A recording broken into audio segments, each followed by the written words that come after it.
Welcome to the Weekly Word. We're in Tellico Plains, Tennessee today, standing in front of this old covered bridge. Some folks in the local community call it the $1 Million Bridge. And it's quickly becoming one of the most photographed things in Monroe County, Tennessee. It's competing right along with the Ball River Falls and the Lost Sea now. It's a beautiful bridge, isn't it, across the Tellico River. I've got a picture in a book at home. In this area there was once, like 100 years ago, an old swinging bridge. You might have crossed one of those before. It's how Mr. Johnson got from his mansion over to his ironworks on the other side of the river before Sherman came through with his army and destroyed them in the Civil War. Bridges, well, there's all kinds of bridges. Everything from, we've crossed the creeks on foot logs, that's the type of bridge, I guess, to driven over some really long ones in our vehicles.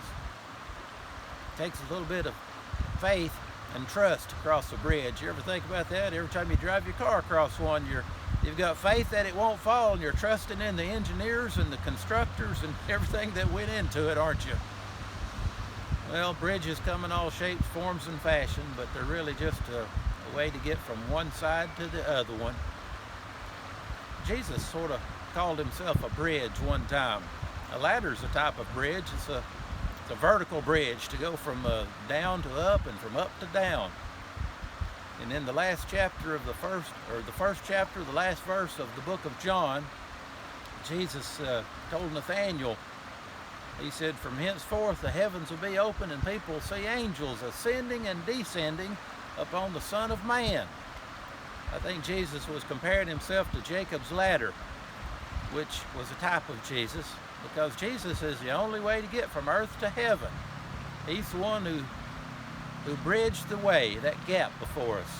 If you placed your trust on Jesus, one of these days, as he said, he's the way, the truth, and the life. No man cometh unto the Father but by him. Are you climbing Jacob's ladder, which is really Jesus? If you placed your trust in him, you're on your way to heaven, and he's the only way to bridge that span. See you next week. Bye-bye from the Weekly Word.